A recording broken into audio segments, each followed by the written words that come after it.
Moatsika amin'ity androany ity dia iresaka antsika mahakasika an'izany toeram-boninahitra ho an'ireny zany. Inona no nahatonga antsika iresaka an'izany zavatra zany? Petraka amin'ny fanontaniana inona no antony antsika mametraka an'izany fanontaniana izany na iresaka an'izany zavatra zany? Sanatria ve tsika mankalaza ny fetin'ireny sa hoe atsika manome voninahitra na manampitosika an'ireo olona mankalaza an'izany?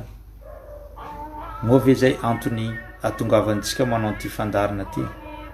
Mazava ho azy fa atsika tsy mankalaza fetin'ireny ary atsika tsy nanana finiavana na fikasana hanao an'izany hoe fankalazana fetin'ireny zany. Na de hoe malaza eto Madagasikara, malaza any France, malaza any Europe, malaza any Amerika, malaza any Azia, hoe rehefa tonga ny fotoana tahaka izao dia ny olona rehetrarehetra mivezivezy n'aiza toerana misy azy mitady cadeau valeureux, zany hoe fanomezana goavana manana ny maizy azy atolony an'izany reny zany. Na be aza manao an'izany fa atsika tsy anisany manao an'izany. Ho azavaintsika hoe inona no antony? Satria io fankalazana fetin'ireny mila fantantsika rehetra fa izy io zavatra noforoniny zareo frantsay. Français no tena tompony zany hoe fête des mères zany. Satria natokany an'izy ireo isaky ny farany volana Mai na alahady farany amin'ny volana Mai no ankalazaina sy anomezam-boninahitra ny reny. Zay no nataon'ireo frantsay. Rehefa nahita an'izany ireo firenena Europeana teo akaikiny dia nakatahaka an'izany. Niparitaka izy io hatramin'ny toerana izay misy atsika ankehitriny, na any Azia, na any Amerika, na aty Afrika indrindrandrindra izay mpanarakefa dia efa miparitaka ihany koa iny atsika rehetra rehefa tonga amin'ny fotoana ohatr'izao andeha nolotra cadeau ho an'irenitsika.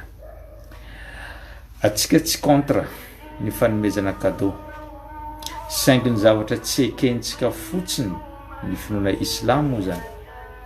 Ny zavatra tsy ekentsika amin'ny fetin'ireny dia fanokananao andro anankiray entinao hanomezam-boninahitra n'ireny. Fa ny ambin'ny andro rehetrarehetra zany ataonao inona? Zay le fanontaniana, ary zay no tsy eken'ny finoana Islam. Hoe ao anatin'ny taona anankiray misy atsika 365 jours, 583 andro ao anatin'ny taona anankiray. Dia ao anatin'io taona 365 jours natokananao 1 jour ho fanomezam-boninahitra ny reninao. Dia ny ambiny zany ataonao inona? Hanitsakitsanao azy, tsy hanaranao ny teniny, hanompanompanao azy sanatria hanaovanao inona anazy ankoatran'izay andro zay natokananao zay. Zay no tsy eken'ny finoana Islam. Amin'ny finoana Islam dia isan'andro, isan'ny taona, isam-bolana, isan-kerinandro, isan'andro, isan'ora, isan'ny segondra dia fetin'ireny avokoa. Tsy natokana ho andro anankiray, tsy natokana ho 26 Mai rapitso ihany no fetin'ireny. Fa amin'ny finoana Islam manomboka anao voateraka mandra-pahafatesanao dia fanajana n'ireny ary fetin'ireny avokoa izany, ary hanomezana voninahitra n'ireny avokoa ninona zavatra zay mandalo eo amin'ny fiainanao.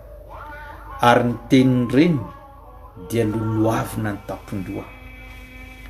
Ny reny dia tsy mitovy amin'olona rehetra, ary fantatry ny finoana Islam zany. Ary eto zao dia miteny amin'ireo zavatra ho tanisaintsika eto ambany fa tsy misy fiarahamonina na finoana na metraka voninahitra in'ireny mihoatra ny finoana Islam.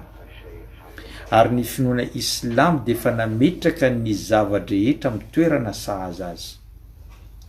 Ny lehilahy napetraka amin'ny toerana mahalehilahy azy ao anatin'ny tokantrano, ary misy ny adidy sy ny andraikitra ary zo mahalehilahy azy ao anatin'ny tokantrano. Ny vehivavy napetraka amin'ny mahavehivavy azy ary misy zo sy ny andraikitra ary adidy miandry an'izany vehivavy zany. Ny zanaka napetraka amin'ny toerana mahazanaka azy ary misy adidy sy zo ary andraikitra ao anaty. Ohatran'izany ihany koa ny ray aman-dreny. Ray aman-dreny ihany koa dia misy zony, misy ny andraikiny ary misy takina aminazy manoloana ny zanany ary misy ihany koa zavatra takina amin'ny zanany mba homena anazy. Zany rehetrarehetra zany efa napetrapetraka ny finoana islam tao anatin'ny 320 taona, nametrany finoana islam ny lamina maty-paika, ny rindran-damina, ny fiainana ray manontolo, napetraka ny finoana islam tao anatin'ny 320 taona. Tapitra ny 320 taona, latsaka ny verset avy amin'ny Allah hoe al-yawma akmaltu lakum dinakum. Amin'ny ity androany ity dia nofenoko ny finoanareo. Dikan'izany ny finoana islam nanomboka tamin'ny fahafatesany mpaminany feno tanteraka, tsy azo anampina no sady tsy azo analana. Fa zay olona mieritreritra hanampy zavatra hampiditra ao anatiny dia efa nanendrikendrika ny mpaminany tsy nahavita ny mission na tsy nahavita ny adidiny tetỳ ambony tany. Raha mbola hitondra zava-baovao anao ho ampidirinao ao anatin'ny islam dia ohatran'ny miteny ianao fa le finoana islam no entin'ny mpaminany dia tsy ampy, ka indro zaho mitondra zava-baovao hoentiko eo anatrehanareo. Zay olona mitondra zava-baovao, mampiditra zava-baovao zay tsy nisy tao anatin'ny islam ka nampidirina ao anatiny dia efa nanendrikendrika sy nanompanompa ny mpaminany Muhammad sallallahu alaihi wasallam ho tsy nahavita ny andraikiny tamin'ny fampitana ny didiny Allah subhanahu wa ta'ala eto ambony tany. Zay no antony antsika tsy manaiky ny famoronana hoe fête des mères isan-taona. Non. Ny reny dia ajaina isan'ny segonda, isan'ny minitra, isan'ny rehetrarehetra. Fantatry ny finoana islam zany. Inona no antony anajaina ny reny? Satria ny reny no nitondra olombelona 9 volana tao anatin'ny kibo. Zany hoe ianao, zao, atsika rehetra io nipetraka tao anatin'ny kibony zany renintsika zany nandritra ny 9 volana. Nandritra n'izay fotoana 9 volana zay ny renintsika dia nanao zavatra izay mahamenatra azy nefa tsy fananiny zany zavatra zany. Lasa nisotro zavatra tsy tiany, lasa mihinana zavatra bizarre ary manao zavatra zay mahamenatra indraindray. Vokatra niny tsy filany fa noho ny anao tao anatin'ny kibony no nanaovana an'izany rehetrarehetra zany. Ary io reny io nampinono antsika nandritra ny 2 taona, tsy niala teo anao anatin'ny 2 taona. Nono ny reninao no nahalehibe anao tao anatin'ny 9 bolana. Tsy nisy zavatra nohaninao ankoatra ny nono ny reninao sy rano. Zay ihany ny zavatra nohaninao nandritra ny 9 bolana voalohany nahaterahana. Ary nandritra ny 2 taona mbola teo ihany nanampitosika ny sakafo zay nohaninao taorian'izany 9 bolana zany ny nono ny reninao. Ary nono araka ny voalaza n'ireo manam-pahaizana dia nomeny Allah fahagagana lehibe, satria rehefa mafana ny andro dia mangatsitsika izy, ary rehefa mangatsika ny andro dia mafanafana izy. Ary nono dia tsy mamy be ka mety atahorana amin'ny resaka fahasalamana no sady tsy matsora na ihany koa tsy matsatso, fa zany efa naturel namboariny Allah subhanahu wa ta'ala. Zany no niainantsika tamin'ny fahakelintsika ary ny renintsika no nanao an'izany zavatra rehetra zany. Io renintsika io tsy matory izy raha tsy efa matory ny olona rehetra ao anatin'ny trano. Izy no farany miakatra eny amboniny izany fandriana izany. Ary izy farany misy miakatra eny ambony fandriana, izy no voalohany mifoha amin'ny maraina mba hikarakara ny zanany sy ny vadiny. Zany hoe ny lehilahy voalohany matory izy ao an-trano, fa ny vehivavy farany izy miakatra eny ambony fandriana ary mbola izy ny fo voalohany, izy no revaintsika jiaby anatin'izany trano zany. Reninao no mamoanao, fo aza fandeha lekôly. Reny mamoan'ny papa, ndaonao mandeha miasa. Lehilahy mifo avy ao, na tsika zanaka mifo avy ao, efa misy rano mafana vonina, ary efa eo ny sakafo maraina. Iza nanao an'izany? Ny renintsika nanao an'izany. Mifo maraina anao avy amin'ny toromasonao, efa misy rano mafana andeha isehanao. Mifo maraina efa misy sakafo vonina. Tsy iza nanao an'izany, tsy robot nanao an'izany fa olombelona. Dia ny renintsika nanao an'izany rehetra zany. Fantatry ny finoana Islam ny alehibeny zany reny zany. Ary ny ao anatin'ny tokantrano anankiray, raha ohatra ka hoe tsy eo ny ray nandritra ny ray volana, mbola ohatra hita hoe tsy dia nisy zavatra niova. Fa raha vao ny reny tsy ao anatin'ny trano anatin'ny ray andro fotsiny natapakandro, efa mivadika ambony ambany ny trano anankiray. Trano tsy misy reny, tsy misy vehivavy zany, dia trano mikorotan-dava, trano tsy misy fandriampahalemana, trano tsy misy karazana hoe filaminana sy fitiavana. Zany no lanjan'ireny raha ny fiainana andavanandro. Reny zany tadidio tsara fa rehefa anao tratra ny zavatra na malahelo, miara malahelo aminao izy, miara mitomany aminao izy. Ary indraindray rehefa anao tratra ny zavatra hoe tena goavana na alahelo, dia indraindray reny maniry hoe izy no eo amin'ny toeranao, dia anao hiadana fa izy no hijaly eo amin'ny toeranao. Indrindra rehefa marary ny zanany, eo no ahitana fa reny tsy azo soloina. Rehefa marary ny zaza anankiray, miara tsy matory amin'iny zaza iny mandra maraina izany reny zany. Nefa izy tsy natory an'iny alina iny, mbola izy mifo maraina mikarakara sakafo sy manao zavatra rehetrarehetra zay.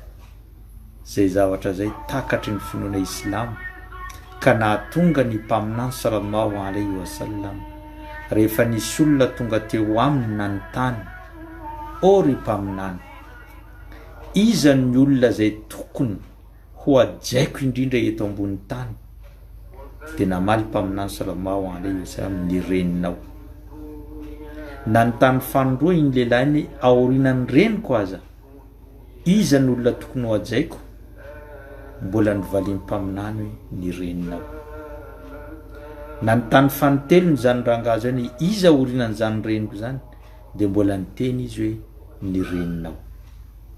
Rehefa na ny tany fanefany zany lehilahy zany, zay vao niteny mpaminany ny rainao. Zany hoe raha jerevana io teny ny mpaminany io afatry ny finoana Islam, dia ny reny 3 fois lanja sy voninaitry ny reny raha oharina amin'ny papa na ray. Zany hoe valeur ny reny araka amin'ny voalazantsika reny rehetrarehetra reny eo anatreny finoana Islam, dia 3 fois plus valeur ny papa. Ary izany indrindra na tonga ny mpaminany sallallahu alaihi wasallam ihany koa nametraka teny manao hoe aljanna tahta aqdamul ummahat, ny paradisa dia ao ambany faladiany izany reny zany. Jereo tsara, tsy niteny izy hoe ao ambany faladiany iray, fa izy niteny ambany faladiany reny. Zany hoe raha te hiditra ao anatin'ny paradisa ianao, atsika rehetrarehetra io na tonga antsika manao soala, manao fanompona, manao fifehezana, manao hajy, mba hamafanjanahary ny fahotantsika ary hidirantsika any amin'ny paradisa. Ka ilay paradisa andrandrainao hidirinao amin'ny andro farany io, aiza ny misy azy? Ao ambanin'ny faladiany renao. Raha tianao zany hiditra ao anatin'ny paradisa zay mahafinaritra andrandrainao sanandro, dia miondrehanao, manetre tena, manambany tena, handeha hakan'izany paradisa izay ao ambaniny faladiany zany reny zany. Daotsika rehetra hanaraka sy hanajan'izany renitsika zany. Tsy misy mahasolo zany reny zany ao amin'ny fiainanao, ary fony reny automatique mankatianao, fa fonao no indraindray adaladala, fonao adaladala tezitezitra miavonavona mahavita manadino ny reninao, fa reninao maraina atoandro hariva any aminao foana ny fono, any aminao foana ny saina, tsy eo anilany anao dia efa mantany izy aiza ranony, eo akaikiny anao dia manakaiky anazy anao safosafoiny. Zany no lanjany reny fantatry ny finoana islamo izany. Ary mbola zany ihany koa nahatonga Ibn Abbas radiallahu anhu indray andro nisy lehilahy avy any Yemen nitondra ny reniny no babeny, nandeha nanao tawaf, zany hoe rehefa nanao hajj izy dia niodikodina impito teo amin'ny kamba. Rehefa niodikodina teo izy dia nitondra n'izany reniny zany niodikodina teo, dia rehefa avy eo izy nandeha nanao le fiazakazana entre ny Safa sy Marwa, nandeha izy nanao an'izany rehetrarehetra zany. Dia hitany Ibn Abbas zany dia nanontany izy, o ry rangahy, iza ozy izy io vehivavy zay lanjainao io? Dia niteny lehilahy zany hoe io ozy izy ny reniko, zany hoe teo ampanaovana an'izany hajj dia nibata ny reny, nilanja ny reny, nibaby ny reny izy nanao an'izany tawaf zany sy nanao ny fiazakazana teo amin'ny Marwa sy Safa. Dia iny lehilahy iny nanontany ny Ibn Abbas, o ry Ibn Abbas, zay zavatra natao goavana zay ve tsy efa tokony avitako mamaly babena ny reniko? Zany hoe nitondra azy nanao an'izany hajj zany, nitondra azy nivezivezy teo anatin'izany, efa tsy navita namaly babena ny reniko ve zao? Dia niteny Ibn Abbas ary nitsika ary nomeza niteny manatsia, izany zavatra nataonao zany dia tsy mitovy amin'ny hotsika anankiray amin'ireo hotsoka ny aina ny reninao teo ampiterahana anao. Zany hoe ninninona zavatra ataontsika zanaka fa ny zavatra ataonao na andany fanananao iray manontolo, na andany ny herintsandronao iray manontolo, na andany zavatra rehetrarehetra eo amin'ny fiainanao, dia tsy mitovy amin'ny hotsoka anankiray zay ny ainan'ny reninao teo ampiterahana anao. Mangotsoka zany miteraka zany araka amin'ny voalazan'izy ireo. Ary ireo manam-pahaizana amin'ny fitsaboana sy ara-pahasalamana dia miteny manao hoe tsy misy zavatra marary mihoatra ny dorana velona. Zany hoe ny zavatra marary indrindra dia ny dorana velona, fa ny faharoan'ny zavatra marary indrindra dia ny vehivavy miteraka, satria ny vehivavy miteraka dia mitovy amin'ny hotsika ny fahatapahany taolana 2 Zany hoe ny vehivavy miteraka, ny hotsika iainany eo ampiterana dia mitovy amin'ny hotsiky ny fahatapahany taolana 2 amin'ny vatana. Zay araka amin'ny voalazan'ireo manam-pahaizana ara-pahasalamana. Ka mba eritrereto zany hoe namokanao izy tao an-kibony ho velona tety ambony tany, ohatra ny tapaka taolana 2 dia moa ve tsy mendrika an'izany reny zany ny hoajaina ome amboninahitra? Miandro venao hoe raha pitso ihany no anoloranao kado, maninona tsy isaka ny avy miasa na raha mba misy na dia kely aza atoloranao any reninao? Isaky ny avy miasa na isaka mahita zavatra kely na hoentinao any renao, fa tsy miandry alahady isaky ny farany volana May amin'ny taona anankiray, indray mandeha isan-taona no mba manolotra kado any reninao. Tsy eken'ny finoana islamo zany, ary tsy eken'ny saina mandinika zany hoe olona izay niaritra mafy tamin'ny fitondrananao tao am-boka, niaritra mafy tamin'ny fampinononanao, niaritra mafy teo ampiterana, ary izy teo ampiterana ihany koa mbola nanontany tena, mbola point d'interrogation hoe ho velona ve sa ho faty? misy vehivavy voahiditra ao anatin'ny fiterahana zany dia mitaintaina izy hoe ho velona ve za sa ho maty. Firisifiry ireo vehivavy ireo reny zay maty teo amin'ny mpiterahana ny zanany, fitiavany an'izany zanany zany no namoizany ny ainy, fitiavany an'izany zanany zany no natonga izy maty teo amin'ny mpiterahana. Firisifiry reny tratra an'izany zavatra zany.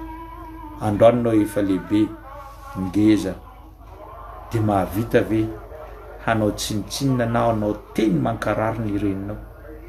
Zany dia tsy ekeny finoana Islam. Zay no lanjany ireny eo anatrehany finoana Islam. Mbola maro ireo hadisy, mbola maro ireo andiny masina, satria tompo zanahary ny teny ao anatin'ny Qur'an. Wa qada rabbuka alla ta'budu illa iyyahu wa bil walidaini ihsana. Efa namoaka didy ny tomponao mba tsy hanompoanao ny tompo hafa ankoatranazy, aorinan'izay dia ny fanaovantsoa amin'ny ray aman-dreny. Zany hoe rehefa avy fanompona zany eto ambony tany na amin'ny Qur'any na amin'ny hadisy ny mpaminany, isaky ny tompo Allah mandidy ny olona voalohany amin'ny fanompona tompo zanahary ary tsapokambana azy amin'ny zavatra hafa. Ny faharoa manaraka zany dia tsy maintsy fanajana ny reny. Zany hoe ohatrany hoe zanahary hita maso ny reninao, satria tenen'ny mpaminany ihany koa amin'ny hadisy manao rida Allah fi rida al-walid wa sakhatullah fi sakhati al-walid. Ny fifaliany tompo zanahary dia amin'ny fifaliany reninao, ary ny atezerany tompo zanahary dia amin'ny fahatezerany reninao. Ka androany ianao raha te ho fantatrao hoe faly aminao tompo zanahary zay tsy hitanao maso, dia jereo ny reninao. Zay ny formily iainanao eto ambony tany. Raha tianao ho fantatra hoe izy amin'ny tompo zanahary ao ambony io faly amiko ve izy, dia jereo ny reninao. Faly aminao ve reninao? Raha faly aminao reninao dia faly aminao zanahary. Raha tsy faly aminao kosa ny reninao dia fatiantoka ny fiainanao eto ambony tany. Zay no afatra ho antsika mahakasika an'izany reny zany. Valeur voninahitra tsy misy lehibe mihoatra ny reny raha mbola eto ambony tany. Zay ny teboka voalohany nidirantsika. Teboka faharoa, afatra ho an'ny reny. Rahantsika teo ny resaka mahakasika ny valeur na voninahitry ny reny, dia eto zaho miantso ny reny afatra mandeha aminao reny. Ho anao reny tandremo, fa ny zanakao tsy ho drano no ilainy fa tsy ho ozina. Averiko fandroany, ho anao reny, ho anao reny, tsy ho drano no ilainy zanakao fa tsy ho ozina. Indraindray manko rehefa maditra ny zanakao tsy mety anarina ny zanakao. Indraindray ihany koa tsy maheno ny teninao amin'ny mahazaza azy. Indraindray tanora izy dia manaraka an'izao, manara-damody, manao an'izao, manao an'izao, dia manao an'izao. Dia amin'izay fotoan'izay tezitra ny reny ka mamoaka teny tsy ampiheverana, na mamoaka teny izay mamoa fady, manozina ny zanany. Fadio, fadio, fadio, fa misy fiantraikany ratsy amin'ny fiainany zanakao eto ambony tany, ary misy fiantraikany ratsy amin'ny fiainany any ankoatra. Raha nozoninao ny zanakao dia voaozina eto ambony tany, voafatotra ny fiainany,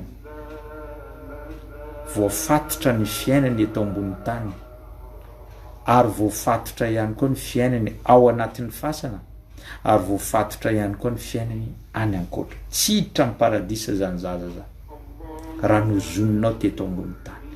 Eny fa na dia amin'ny endrika fahatezerana na dia sangisangy aza no nanovanao an'izany ozona izany. Ndatsika haka ohatra anankiray. misy manam-pahaizana anankiray ny teny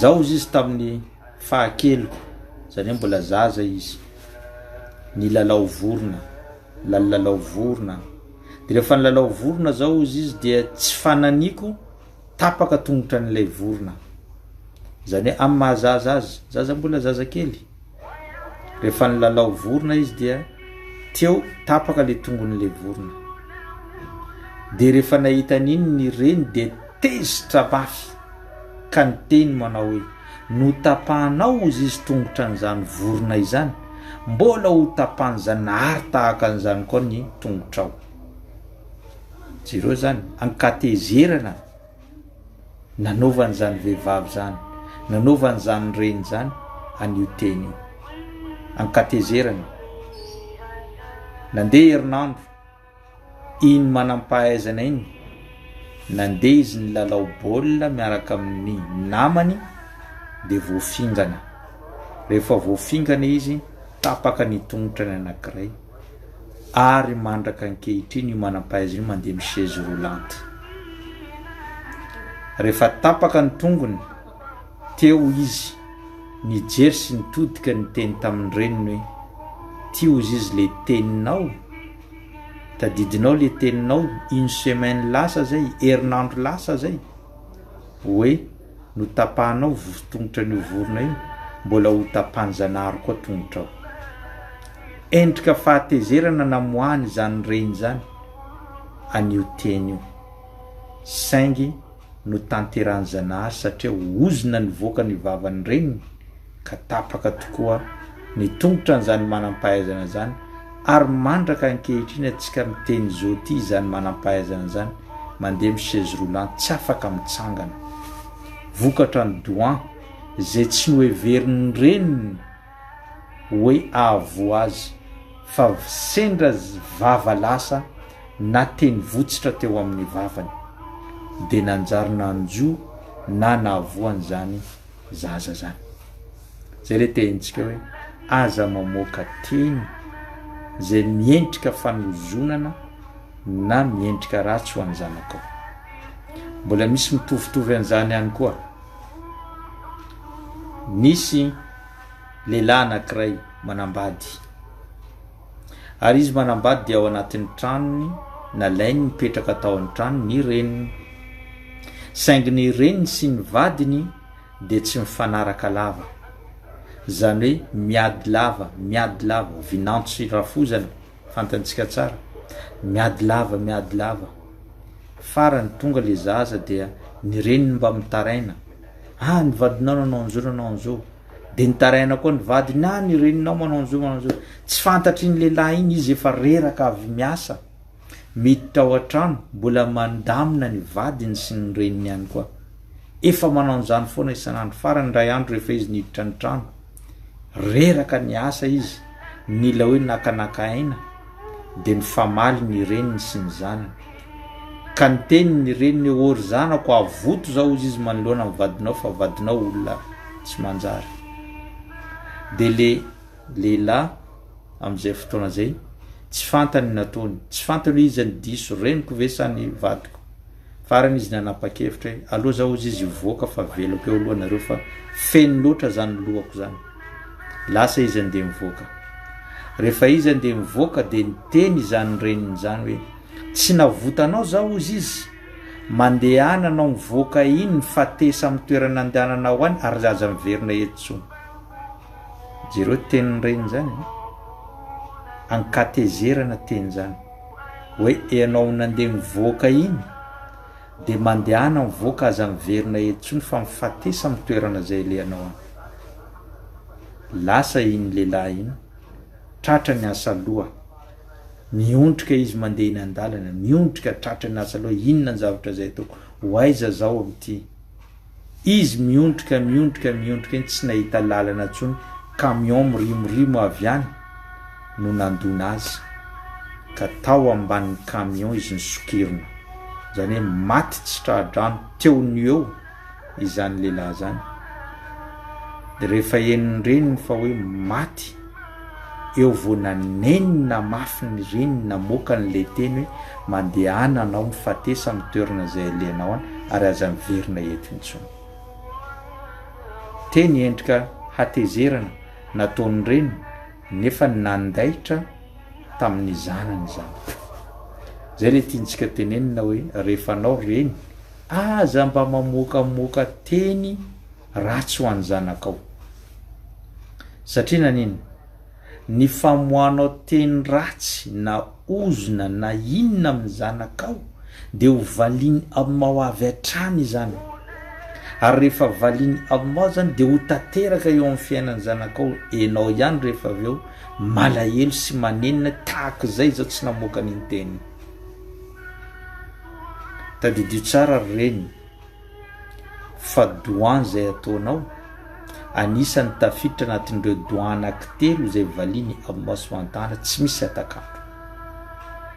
Mpaminany sallallahu alayhi wa sallam miteny amin'ny hadisy manao hoe misy doan'olona anankitelo izy ho valiny tombo zanahary avy hatrany tsy misy atakandro. Voalohany, ny doan zay ataon'olona mifehy mandra mpisakafoany amin'ny hariva. Zay ny doan voalohany zay valiny aminao. Ny doan faharoa valiny aminao dia ny doan'olona manao voyage mandra-patongavany amin'ny toerana anaovany voyage. Ary ny fahatelo, ny doan zay ataony ray aman-dreny amin'ny zanany. Raha ohatra ka ianao ray aman-dreny indrindra ny reny raha manao doan dia tsy maintsy valiny aminao avy hatrany izany doan zany.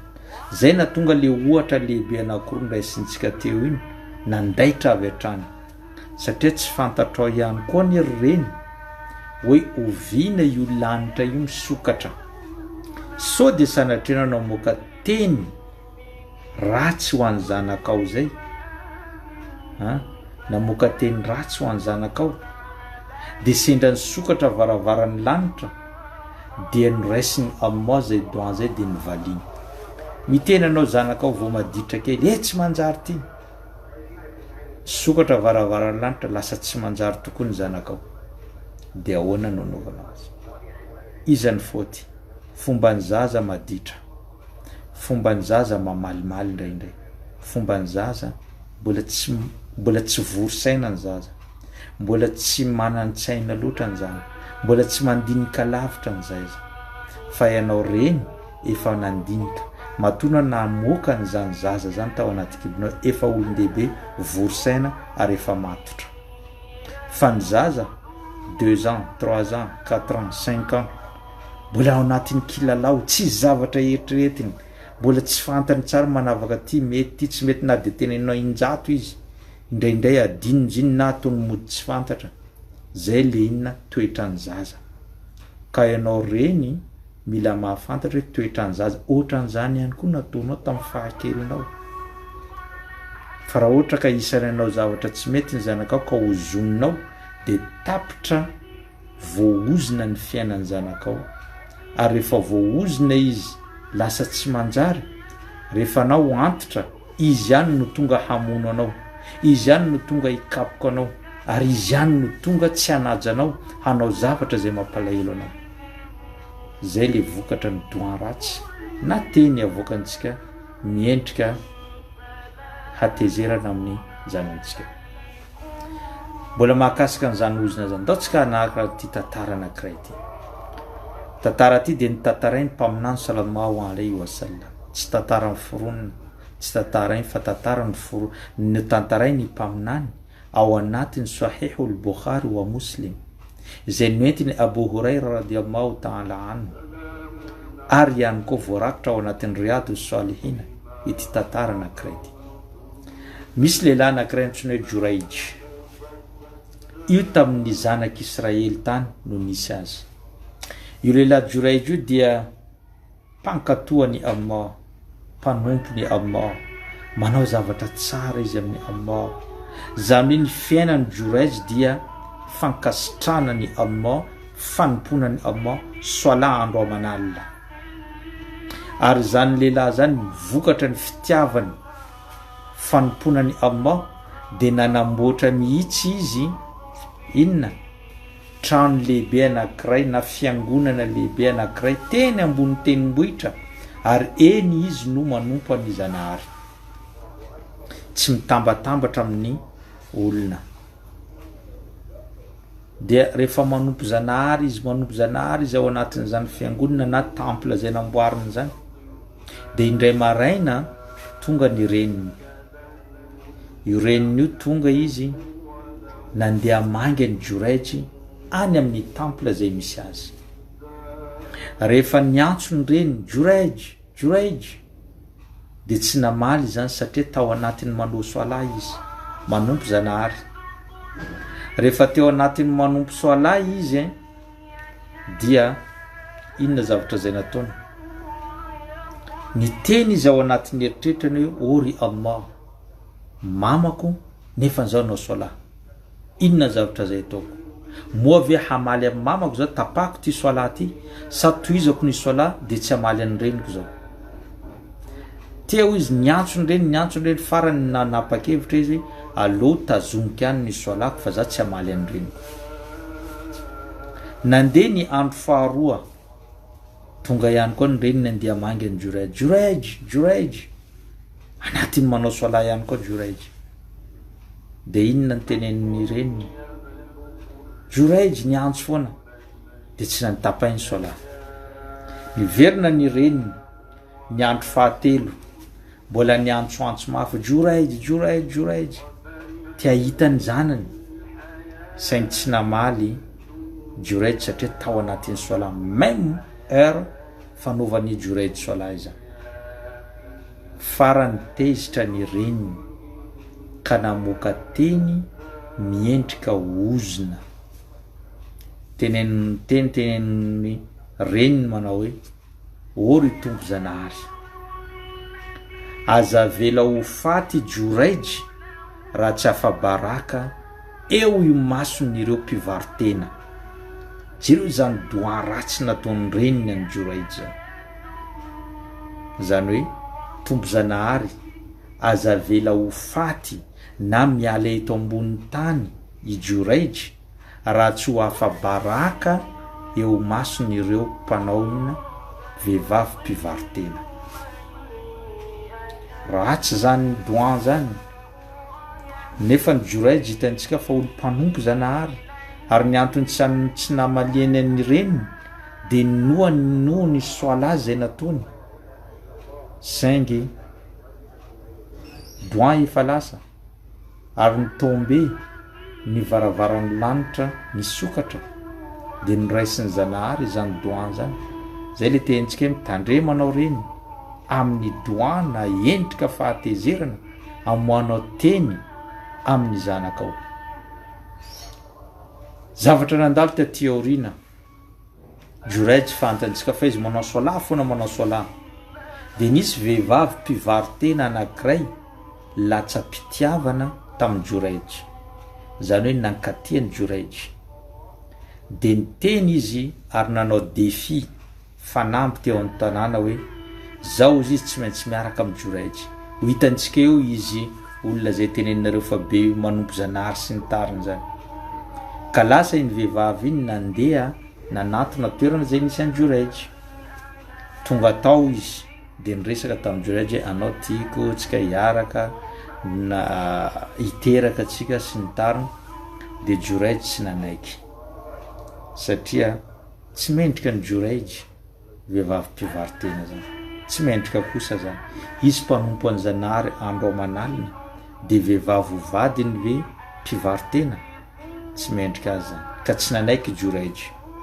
Rehefa tsy nanaiky joraitry dia nanao valifaty ny vehivavy iny satria menatra ny eo an-tanàna fa nanao vava sy défi hoe tsy maintsy ho lasa vadiko i joraitry.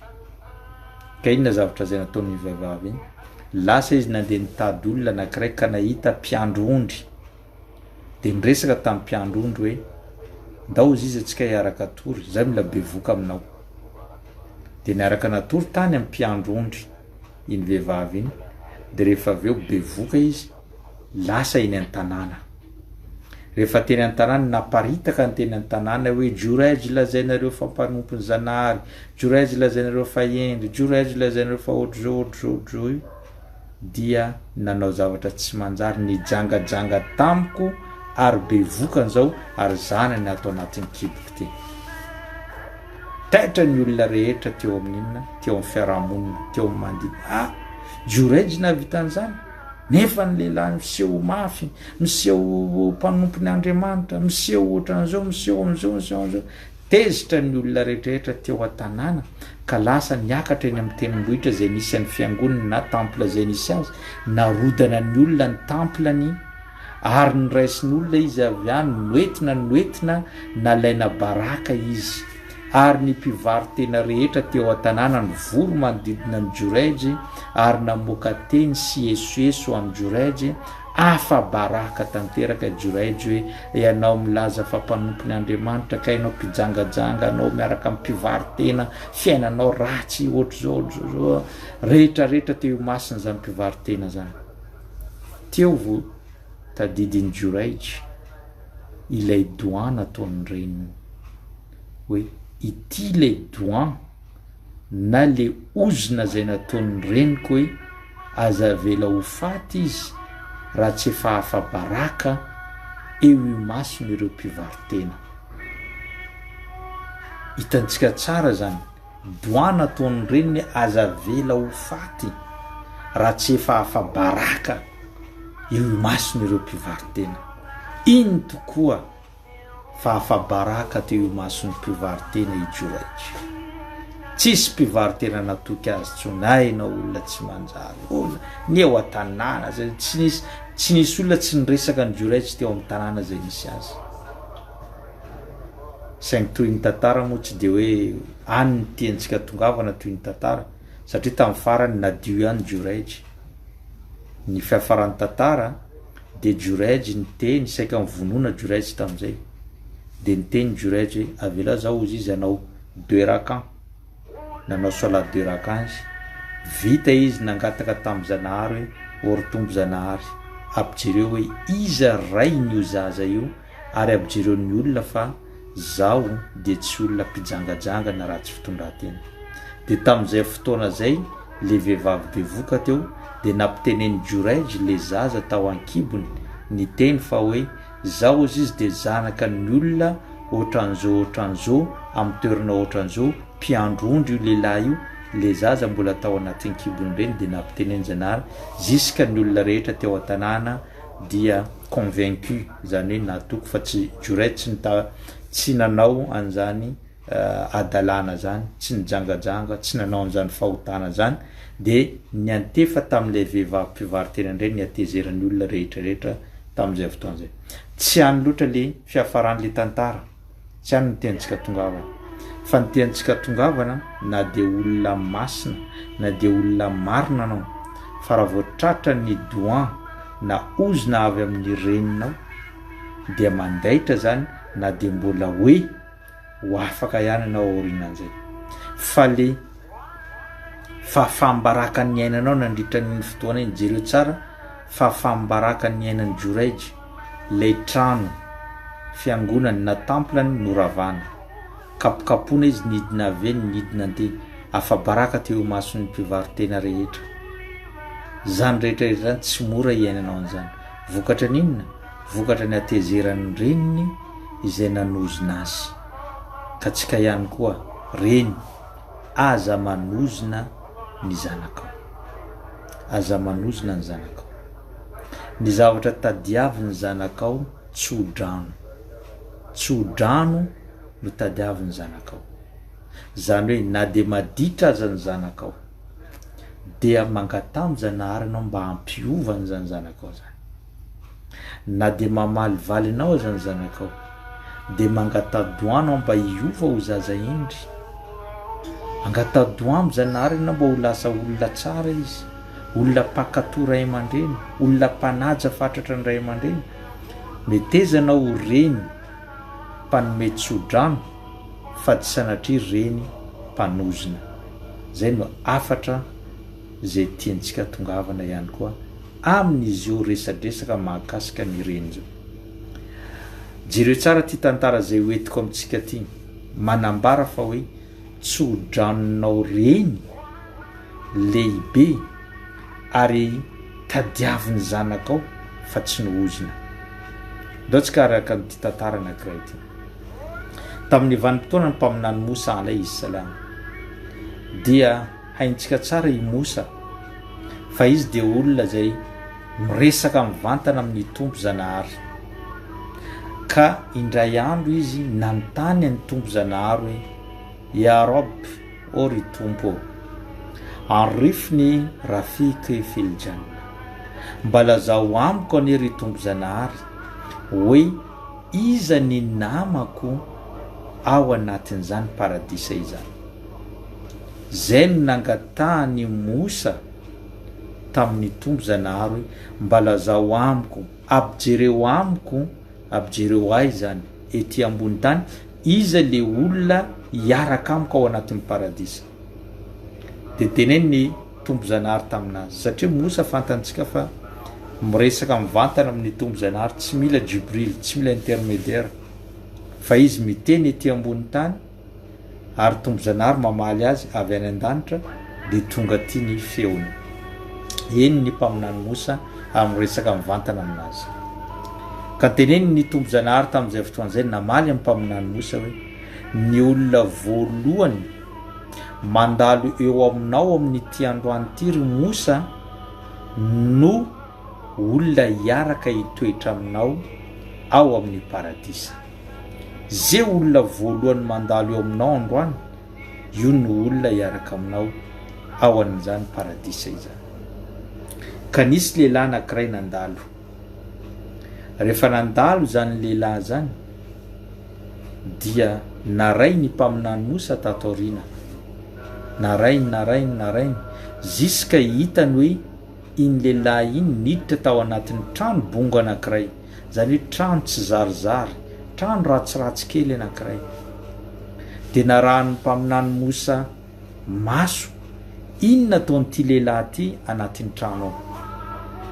Rehefa tafiditra tao izy dia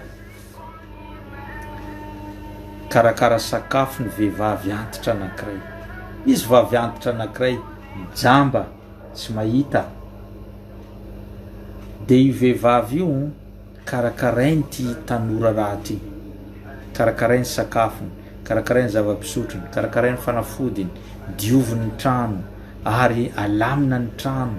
De rehefa vita zany rehetra zany mampisakafo azy izy, mampisakafo azy, mampisotro azy, mampandeha toilette azy sy ny tariny, vita rehetrarehetra, zany hoe service ataony zany lehilahy zany amin'iny vehivavy na vavy antitra iny. Vita ny rehetrarehetra, mandany adiny 3 adiny 4 izany lehilahy zany isan'andro mikarakara nyty vavy antitra ty. De na zavatra zay nandalo, mivoaka izy rehefa vitany zany, rehefa izy mivoaka de narahy ny mpaminany Mosa aoriana tato. De nanontaniany hoe o ry tovolahy, inonanao io vehivavy na io vavy antitra zay karakarainao io? De namaly iny tovolahy io hoe io izy dia reniko. Reninao io? Oui, reniko io izy tovolahy. De niteneny ny mpaminany Mosa tamin'izay fotoana zay, moa ve tsy mba mangataka doan ho anao izany reninao zany? De namaly mpaminany Mosa iny lehilahy iny hoe eny, mangataka doan amiko izy isan'andro. De niteny mpaminany Mosa hoe inona ary mba doan zay nangatany reninao anao isan'andro. De niteny izany lehilahy zany hoe doan tokana ray ihany, zany hoe doan anankiray ihany no angatany reniko, isakin'izao mampisakafo azy, isakin'izao mampisotro azy, isakin'izao mikarakara trano, isakin'izao manadio, isakin'izao manasa azy rehefa izy avy manao toiletteny sy ny tariny. De izy manao doan anankiray tsy mbola novainy zany nanomboka tamin'ny andro nanaovaka an'izany service zany mandraka ankehitriny, doan tokana ihany zay nataony. De nanontany mpaminany Mosa hoe inona ary zany doan tokana izany? De namaly mpaminany Mosa hoe namaly ny rangainy hoe ny doan-tokana zay ataony io reny koa dia hoe tompo-janahary io ataovy ity zanako ity ho namana akaiky ny mpaminany mosa ao amin'ny paradisa.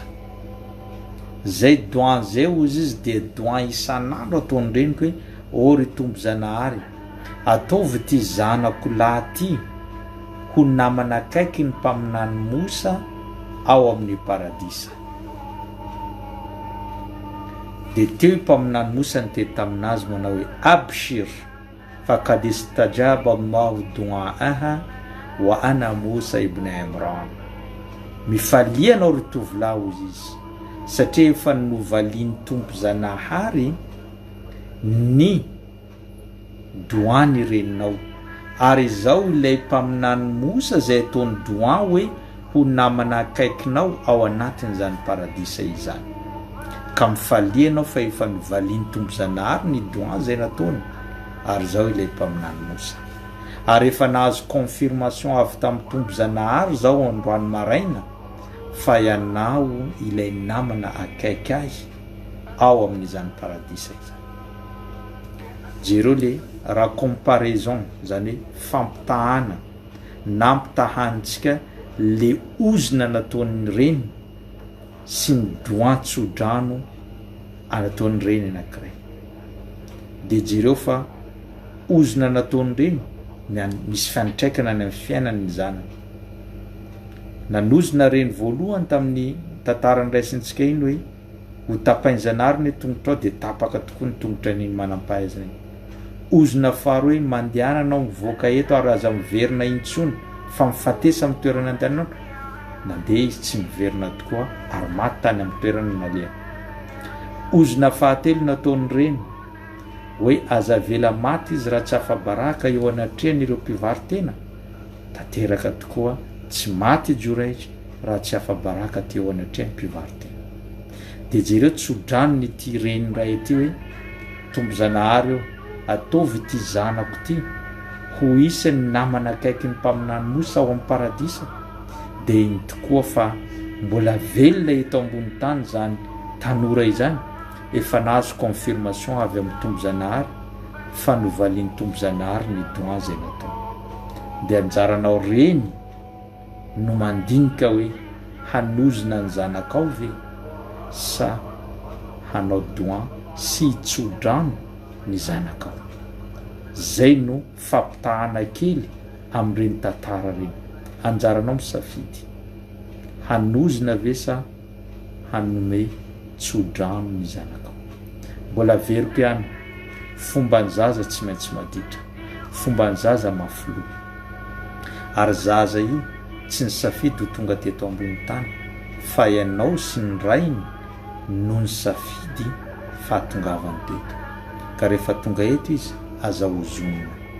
Manam-pahaizana anankiray nyteny tamin'ny mpianany tamin'ny olona vory teo hoe loza ho an'ny reny anankiray izay niaritra nandritra ny 9 volana nitondra ny zanany ary niaritra 2 taona nampinono azy, niaritra tamin'ny zavatra rehetrarehetra saingy rehefa lehibe io zanany io dia novonoana.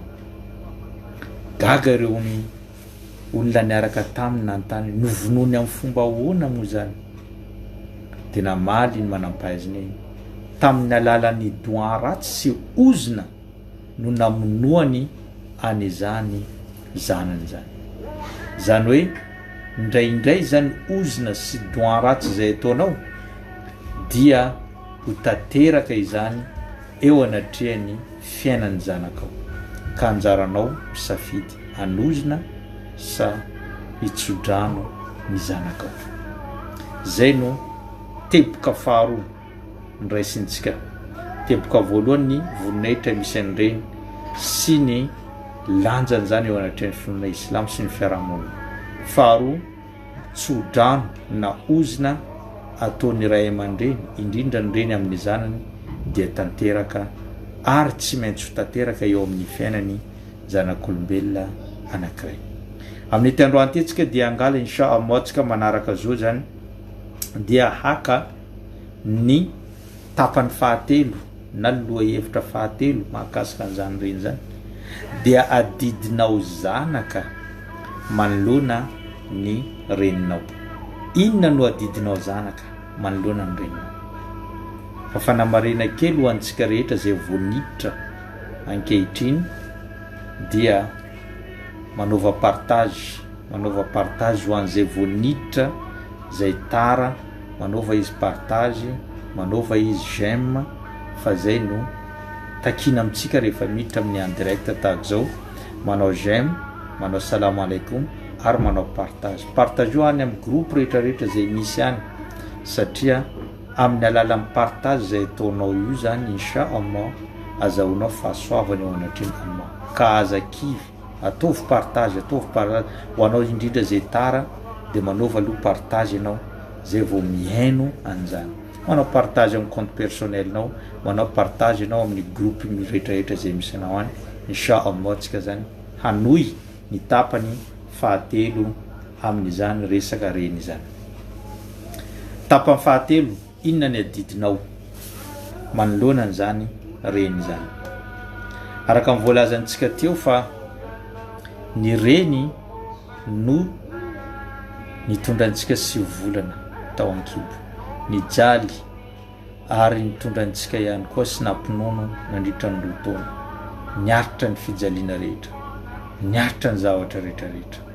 Maro ny zavatra zay niaretany io mamanao io zay vao tonga lehibe tahaka zao atsika. Tonga lehibe tahaka zao no efa maro ny fijaliana zay niainany io reninao tamin'ny fitezananao, ary reninao manao sorona ny tenany ho fahatsaranao. Tsy misy reny mahafoy ny zanaka zany, fa ny zanaka indraindray no mahafoy ny ray aman-dreny.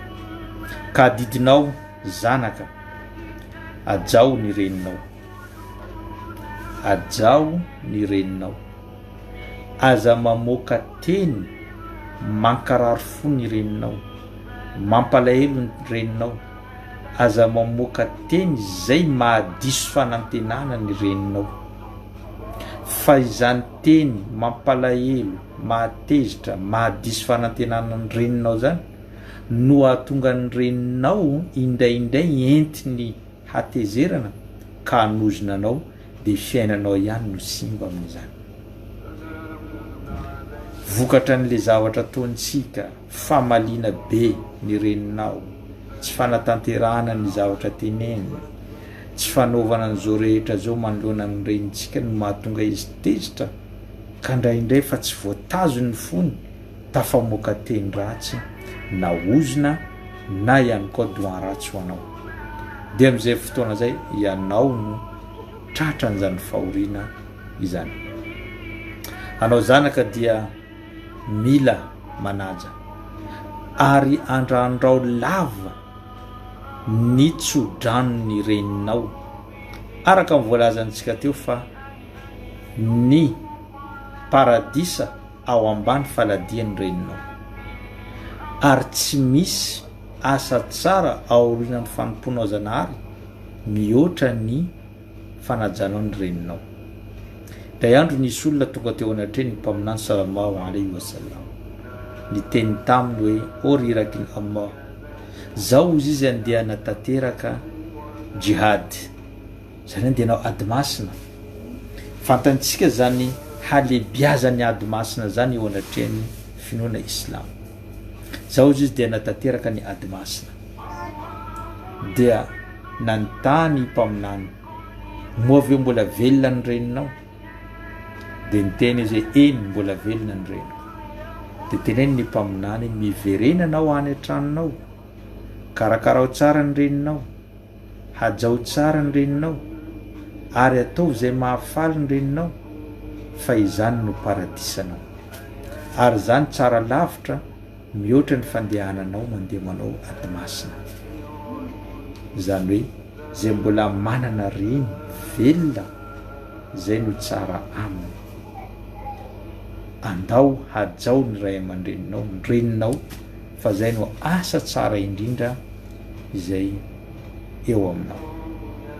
Reninao nankatianao, mba eritrereto moa zany hoe reny anisan'ny nomeny tompo zanahary force zay tsy azony lehilahy, zany hoe force anankiray zay tsy hitan'ny lehilahy zany, tsy misy lehilahy manana an'izany force na de vehivavy malemilemy maledaleda, fa misy force spéciale nampidiriny zanahary ao anatin'izany vehivavy zany zay tsy hita eny amin'ny lehilahy. Vehivavy mahavita mitazona zaza ao anatin'ny 3 heures de temps 4 heures de temps tsakato, vitany vehivavy zany. Fa lehilahy mpitazony zaza ohatry 5 minutes eo izy de fa ty zanakao, 5 minutes ty zanakao. Fa vehivavy 3 heures de temps 4 heures de temps 5 heures de temps, na de alina ray manontolo izy sady matory mitazona zaza iny eo, maraina ny andro vitany vehivavy zany. Fa lehilahy 5 minutes 10 minutes farany ela indrindra mitazona zaza anankiray de fa ty zanakao ty, tsisy force. Tsy hoe le force iny tsy ananan'iny lehilahy iny, fa efa misy zavatra nataony tompo zanahary anatin'le vehivavy any mihitsy, mitiany zanany ary mahavita miaritra.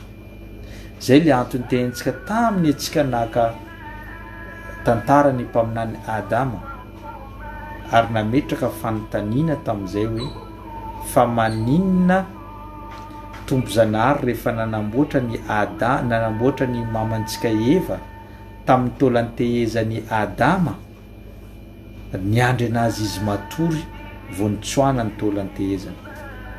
De maninona rehefa vehivavy anankiray miteraka de tsy nataony zanahary matory fa mifoa izy miteraka. Misy dikan'izay, tompo zanahary tsy manao zavatra fahatany. Nataony rehefa izy namboatra ny vehivavy amin'ny taolantehezany Adama de nandrasany Adama tafatory, de teo nitsoana moramora tamin'ny taolantehezany. Fa rehefa vehivavy teraka dia tsy matory. Ny lesona tiany zanahary ampitaina amin'izany, lehilahy tsy mahatanty marary. Raha ohatra ka Adama tamin'izy tsy natory no nitsoana taolantehezana tato nanamboarany Eva, de hatramin'izao mbola nitangaiky, mbola nikika lehilahy. Fa nandrasan'ny tompo zanahary natory zay vao nitsoana. Fa ny vehivavy mahatanty marary, vehivavy mahatanty marary. Zany natonga hoe zanahary rehefa mampiteraka ny vehivavy de nataony mifoa fa tsy matory, tahaka ny nanamboarana ny vehivavy tamin'ny Adama. Ka tiantsika tongavana hoe misy zavatra nomeny zanahary any vehivavy zay tsy nomeny any lehilahy. Zany force ohatrany hoe tsy hita maso le izy, fa kosa ananany vehivavy zany. Vehivavy mahavita mitaiza zaza ao anatin'ny 5 taona. Eny anao, tsy nisy lehilahy na olombelona tsy nandalo tamin'ny sandriny vehivavy, ary tsy nisy olombelona tsy ninono tamin'ny nonony vehivavy, ary tsy nisy olombelona tsy nipetraka tao 9 volana tao ankibon'ny vehivavy. Ka noho izany, raha ohatra ka reo zavatra reo tsy lehilahy no nanao azy fa vehivavy nahavita nanao an'izany rehetrarehetra zany, ajao ny reninao. Zavatra mora fotsiny, takina aminao hoe ajao ny reninao. Tanterao ankatoavy ny iraka zay nampanovina anao, raha ohatra ka mbola tsy nisy mifanohitra amin'ny lalànany zanahary. Zany hoe raha mbola naniraka azy, ndana mandeha bazary, ndana manao an'izao, ndana manao an'izao, ataovy zany zavatra zany. Zay no adidinao zanaka manoloana an'izany reny izany. Aza mba mandaa mihitsy. Ary eto ihany koa afatra ho an'ny lehilahy, zay lehilahy manambady. Afatra. Misy tantara anankiray izay entiko amintsika eto. Ity tantara ty dia anatra ho an'ny lehilahy manambady. Aza takalo vadinareo ny reninareo. Afatra, tsy misy mivilivily teny zany fa tonga de mahitsy. Averiko fanoloany, ity teny ity de ho an'ny lehilahy izay manambady ataoko mahitsy teny ity fa tsy mivilivily, tsy misy filôzofia, tsy misy tsy haiko inona fa tonga dia mahitsy mivantana hoe aza takalo reninareo ny vadinareo.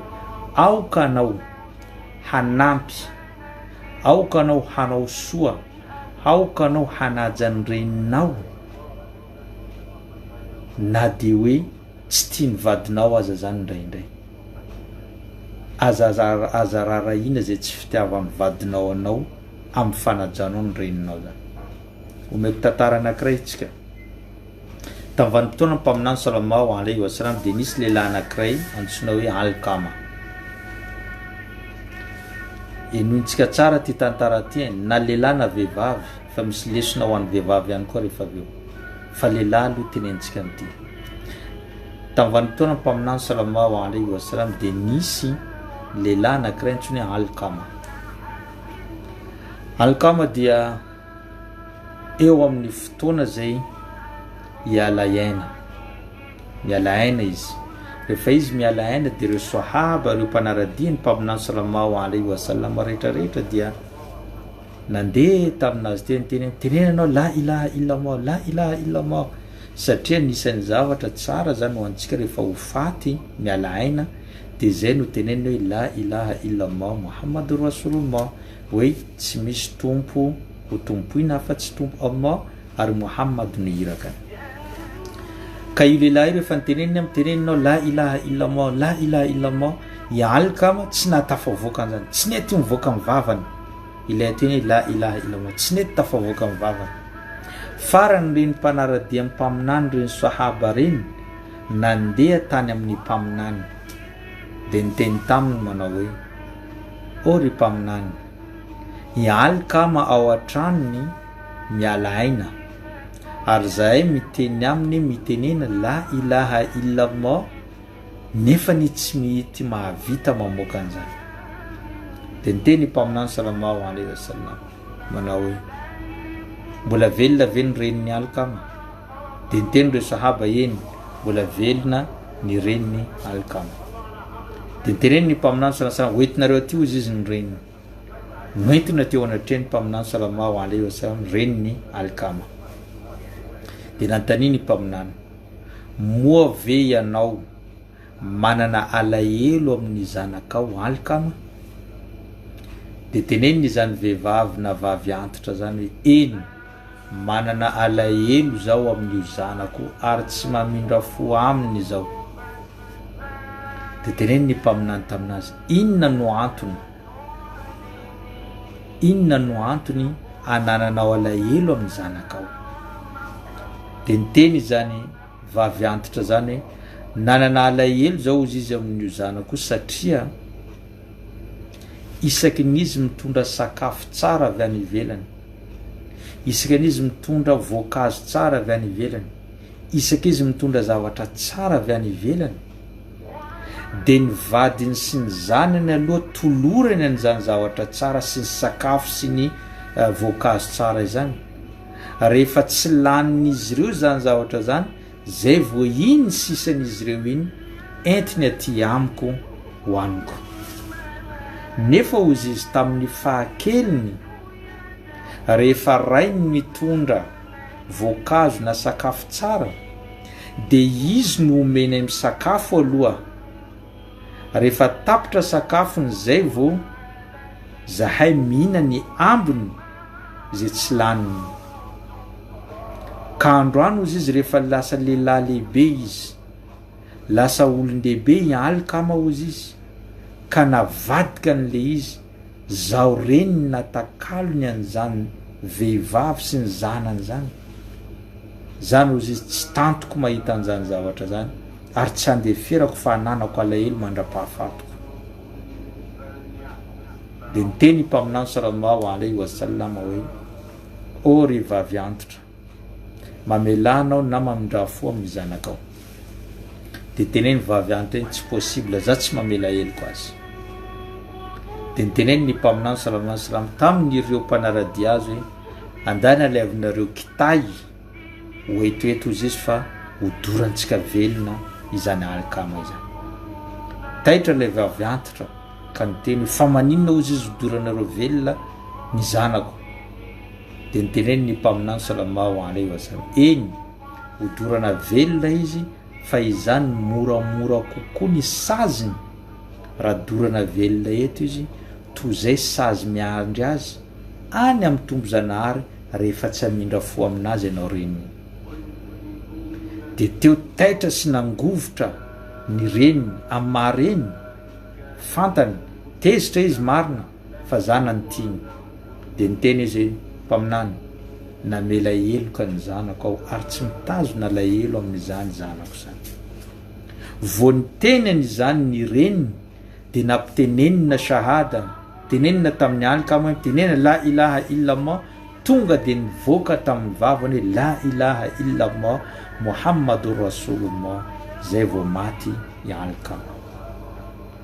lesona lehibe azontsika tsoana amin'izany araka ny afatra teo ho anao lehilahy ny reninao ny rainao tamin'ny fahakelinao dia rehefa mitondra zavatra tsara izy ireo dia le tsara indrindra amin'izy ireo no nomeny anao le tena mahafinaritra indrindra nomeny anao ilay sisa tsy laninao no mba hohanin'izy ireo ilay sisa tsy nisafidinao no safidin'izy ireo ilay sisa navelanao tsy ilainao intsony tsy tianao intsony iny no mba niraisy ny raininao sy ny reninao dia androany ianao rehefa lehibe manambola manana an'izao rehetra zao dia vadinao ve no atakalinao ny reninao mitondra zava-tsova ianao dia ny reninao aloha nomenao azy ny vadinao aloha nomenao azy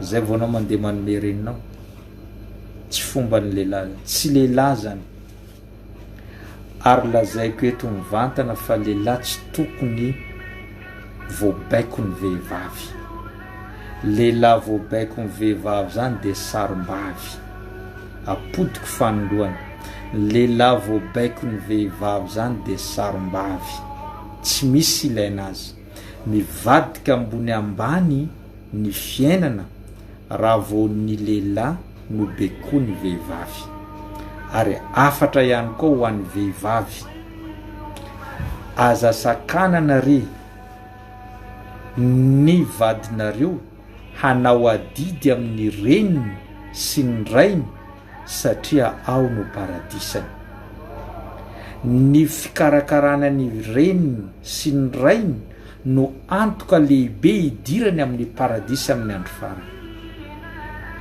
tsy antoka ny fikarakarana anao vehivavy vady no fidiranay lehilahy amin'ny paradisa tsy zay azavadika ny zavatra ny fikarakaranay reninay ny fikarakaranay papanay ny fikarakaranay lehilahy nahitanay masoandro no antoka idiranay amin'ny paradisa ka aza sakanana ny hanovanay an'izany da adidy lehibe zany aza sakanana nanaovanay an'izany zavatra lehibe zany amin'ny ray aman-dreninay fa io no nahitanay masoandro ary ianao lehilahy ihany koa aza manaiky tereny vehivavy misy indraindray vehivavy mahasamy teny hoe aiza no tianao zao sa ny reninao astaghfirullah astaghfirullah astaghfirullah sainao vehivavy mandeha mamoaka an'izany amin'ny vadinao hoe aiza ny tianao na misafidiananao manomboka androany zao sa ny reninao wallahi raha misy vehivavy manao an'izany amina zaho manokana amin'ny personne dia eo tonga dia milatsaka fisarana tsy misy fahatsarana zany vehivavy zany tsy misy hatsarana entiny zany vehivavy zay mampisafidy anao amin'ny reninao zany sarao avy hatrany tsy misy fahatsarana entiny zany vehivavy zany fa vehivavy baiko anao zany vehivavy natao ambany fahefan'ny lehilahy fa tsy ambony fahefan'ny lehilahy raha vo vehivavy mibaiko ny lehilahy mifamadika ambony ambany ny tokantrano anankiray ary tsy misy zavatra mandeha amin'ny lony, ary tsy misy zavatra andrasana amin'izany tokantrano zany raha ny vehivavy ny baiko ny lehilahy. Zay no afatra amintsika rehetra. Wallahi mifanta amin'ny Zanahary zao, mifanta amin'ny Tompo Allah, mianiana fa tokantrano zay entiny vehivavy na lehilahy vao baiko ny vehivavy tsy misy hatsarana andrasana amin'izany tokantrano zany. Indrindra vehivavy mankahala ny rafozam-baviny. Tandremo, ho anao lehilahy, paradisanao ambany ny faladian'ny reninao, fa tsy ambany ny faladian'ny vadinao. Averiko fandohan'ny paradisanao ambany faladian'ny reninao, fa tsy ambany ny faladian'ny vadinao. Ka tadiavo ny paradisanao, fa ny vadinao zany izy ny tokony manaja anao. Ny vehivavy manaja vadiny, ary zay antoko ny fidirany vehivavy anatin'ny paradisa. Araka ny voalaza amin'ny mpaminany hoe raha vehivavy manao sola 5 isan'andro, mifehy amin'ny volana Ramadana, manaja ny vadiny, dia ho lazaina aminazy amin'ny andro farany midira amin'ny paradisa na amin'ireo varavaran'ny paradisa 8 zay tianao hidirana. Zay no antoko hidiran'ny vehivavy amin'ny paradisa ny fanajany vadiny, fa tsy sanatria fibekonany ny vadiny. Finoana Islam no resana eto fa tsy finoana hafa. Antoko amin'ny fidiranao vehivavy amin'ny paradisa dia ny fanarahanao, fankatoavanao tenin'ny vadinao, fa tsy sanatria fibekonao ny vadinao. Ary lehilahy, ny antoko ny hidiranao amin'ny paradisa dia ny fanajanao ny reninao, fahazaonao tsodrano amin'ny reninao, fahazaonao tsodrano amin'ny rainao. Tsy lehilahy anankiray tonga teo anatrehany mpaminany sallallahu alaihi wasallam, nanontany azy: ory mpaminany, zao izy dia manambola, manankarena, nefa ny raiko izy sy ny reniko avy ao amiko isan'andro mangataka vola amiko, efa manomboka leo zao izy, inona no ataoko? Dia niteneniny mpaminany sallallahu alaihi wasallam: anta wa maluka li abika, anao sy ny fanananao dia ho andrainao, ho andray aman-dreninao. Zany hoe izahay lehilahy ty sy ny fanananay dia eo ampelatana ny ray aman-dreninay. Zay tian'ireo tenenina, ameo misy volanao dia alainy volanao, tsy afaka mamaly anao, ray aman-dreninao io. Zay no inona fampianaran'ny finoana Islam, fanajana, filoloavana ny tapon-doha an'izany reny sy ny ray zany. Tsy azonao esorina zany, tsy azonao avadika zany zavatra zany. Zay no afatry ny finoana Islam. Teboka farany mahakasika an'izany ray aman-dreny zany, ho antsika zay voniditra ankehitriny zany manao partage, manao j'aime, manao partage, manao j'aime. Zay zany mba ahafany le izy tonga any amin'ny olona zany ny vidéo antsika. Farany teboka farany nametraka fanontaniana antsika teto hoe moa ve mbola velona ny reninao sa efa maty? Inona no antony nametrako an'izany fanontaniana zany? Satria raha velona izy misy adidy, raha efa maty izy misy adidy ihany koa ho anazy. Raha velona ny reninao, eto atsika adidy ho an'zanaka zany. Raha mbola velona ny reninao dia aza tapaka anao no miantso azy isan'andro sendra tsy eo akaiky. Aza vela mandalo ny ray andro, 2 andro, 3 andro ka tsy niantso ny reninao. Manontany vaovao mahakasika azy. Satria ny fanohizanao fihavanana, fiantsonao azy matetika, zay dia azahoanao fifaliana ary azahoanao tsodrano avy aminy. Faharoa, raha manam-potoana anao mandeha mamangy ny reninao isan'andro dia mandehana mamangy azy. Raha samy ao an-tanàna anao dia aza mandalo ny ray andro na 2 andro raha tsy mandalo mamangy ny reninao. Raha anao tanàna lavitra, ohatra misy anazy zao ankehitriny zao io, za ty Tananarivo, reniko any Majunga, de tokony ataoko zany isan'ny 2 volana farafahakeliny mba mamangy mijery azy any ary tsy tokony misy olona mandraran'izany raha manam-bola za tokony mandeha mamangy azy farafahakeliny 2 volana 3 volana mba mamangy an'izany reniko zany ho antsika mbola manana reny mbola velona dia tadidio zay zavatra zay miantso azy matetika mamangy azy matetika fahatelo rehefa misy zavatra irainy anao na zavatra ilainy zany na anirahany anao de tanteraho avy atrano raha mbola misy possibilité eo aminao raha miteny aminao izy za mila lamba manana mbola anao afaka vidinao lamba de vidio zany lamba zany raha ohatra ka hoe misy inona mozy ty zavatra tiany telefôny ohatra ka raha ohatra ka mbola manana possibilité anao omeo zany zavatra zany zay zavatra ilainy reninao na papanao raha mbola manana possibilité anao manome an'izany zavatra zany de omeo zay no adidinao manoloana ny rainao tadidio tsara fa taminy anao mbola kely ny reninao sy ny rainao rehefa misy zavatra tadiavinao na mahakasika ny fianaranao na mahakasika ny fiainanao manokana dia mitototo etsy sy aroa izy ireo maninona mitototo etsy sy aroa izy ireo mba ahazahoanao n'izany zavatra izany ka rehefa antitra izy ireo mba mila valim-babena avy aminao hoe mba omeo ihany koa ianao manana possibilité ataovy zay mampiadana ny reninao tianao ve anao miadana nefa ny reninao ao anatina tranobongo petraka potsiny tsisy zavatra inona tsy fomba zany rehefa miadana anao de ampiadany voalohany ny reninao sy ny rainao rehefa mihinana tsara anao de mba omeo sakafo tsara ny reninao sy ny rainao manana telefôny tsara anao de mba omeo ihany koa ny reninao mba hiadana am'izany efa mba kely ny andro iainany eto ambony tany de mba leo zany fiafaran'ny fiainany eto ambony tany mba falifaly na azo kado avy aminao na azo zavatsoa avy aminao isaka nanao mahatsiaro miantso azy mandeha manome kado azy sy ny tara zay raha ohatra ka hoe mbola velona ny reninao raha efa maty kosa ny reninao na ny rainao dia misy ihany koa adidy ho anao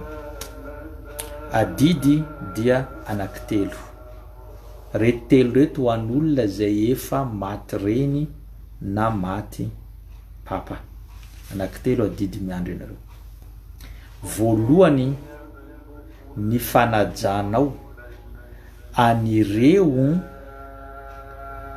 namany sy olona ny fankaty tamin'ny fahavelony par exemple ny reninao misy namany reninao misy vehivavy anankiray namany zay tena tsy mahafoy azy matetika manko atsika ambony tany eto misy namana miaraka amintsika foana raha voanao mahita reninao ohatrany raha voanao mahita io vehivavy io tahaka mahita reninao de izany namana akaikiny zany hajao fa izany ny fanajanao olona namana akaiky ny reninao de mitovy fanajanao ny reninao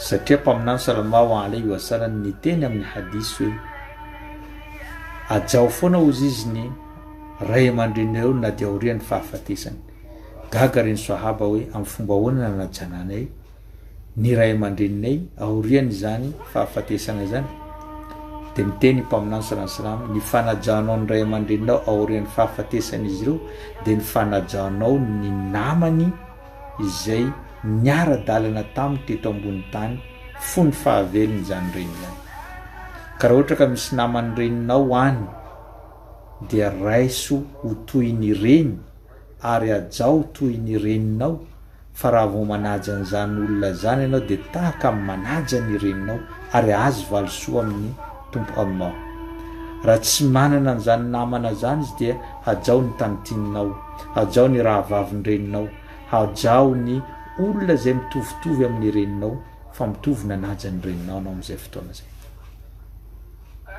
Zay ny voalohany adidy voalohany. Adidy faharoa.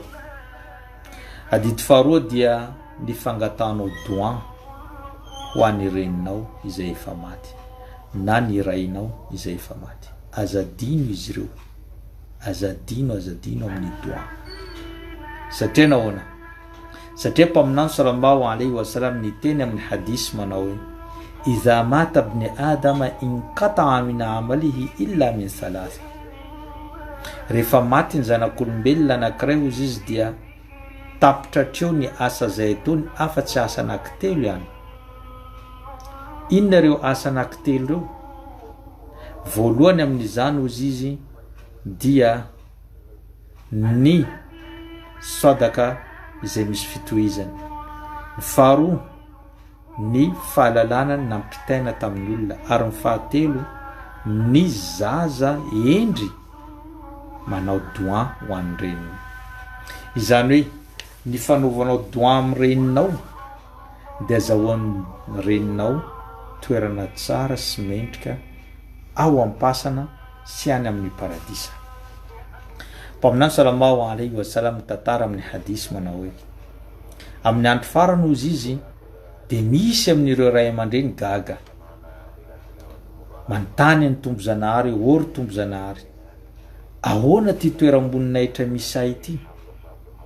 Ambony loatra izany, tsy nampoizinay, fa inona zavatra zay nandalo na tonga zao nahazo ty toerana ambony be ty any amin'ny paradisa akaiky ny mpaminany sallallahu alayhi wa sallam. Dia inona no avaliny Allah aminazy? Avaliny Allah hoe itoeram-boninahitra io azonao izy izy vokatra ny doigt tsara zay nataony zanakao taorian'ny fahafatesanao. Zany hoe le toeram-boninahitra mahagaga ny ray aman-drenitsika, mahagaga ny renintsika amin'ny andro farany iny, vokatra n'inona? Vokatry ny doigt tsara zay ataontsika taorian'ny fahafatesan'izy ireo. Dia manontany amin'izay fotoana zay ny renintsika, ary aiza ary ny zanako? Dia teneniny Allah, izy ireo amin'ny paradisa foana koa fa any ambanimbany degré, dia tsy manaiky ny renintsika amin'izay fotoana zay. Non. Raha ohatra ka zaho nataony doigt lasa mitoerana ambony be, dia mangataka aminao zao ry tombo zanahary, apekaro ihany koa voninahitry ny zany zanako zany mba ho tonga amin'ny voninahitra zay misy ahy ankehitriny, dia hiara-paly hiaraka iravoravo ato amin'ny paradisa ato zay. Dia eo dia apekary ny tompo Allah ihany koa tenen'ny mpaminany ny voninahitra ny zany zanaka izany ziska tonga eo amin'ny voninahitry ny zany reny zany. Zareo fa doigt nataonao napekarina voninahitry ny reninao ao amin'ny paradisa, ary rehefa niakatra voninahitry ny reninao amin'ny paradisa dia tsy adininy ianao fa nangataka amin'ny zanahary koa izy mba apekarina mitovy aminy koa ny voninahitra ao. Ary tadidio fa raha ohatra ka anao nanao doigt ho an'ny reninao, dia rehefa anao maty andefasan'ny tombo zanahary olona ihany koa na zanaka endry ihany koa manao doigt ho anao. Fa raha anao kosa nadino ny doigt tamin'ny ray aman-dreninao, dia tadidio fa hadino ny zanakao koa ny hanao doigt ho anao. Arakaraka ny zavatra nataonao an'ny reninao ihany no valiany zanakao aminao. Raha endry anao, endry ny zanakao. Raha maditra anao, aza omena tsiny raha maditra izy. Raha nanao doigt anao, dia anao doigt izy. Raha manadino ny reninao anao, dia ho adino izany zanakao zany. Misy olona anankiray nanontany ny manam-pahaizana hoe ory manam-pahaizana, ahoana no ahafantarako fa hoe zaza endry zao? Dia teneniny zany manam-pahaizana zany hoe ahafantarana fa hoe nao zaza endry raha ohatra ka mangataka doigt ho an'ny reninao aorian'ny fahafatesana. Satria nahoana? Satria le teniny mpaminany teny manao ao waladun salihun yad'u lahu, na nametraka zaza endry taorian'ny fahafatesana ka nangataka doigt ho anazy. Dikan'izay zany le fahafantarana hoe zaza endry ianao, zaza tsara ianao, dia ny fanaovanao doa matetika amin'ny reninao raha efa maty izy na efa nodimandry izany reninao zany.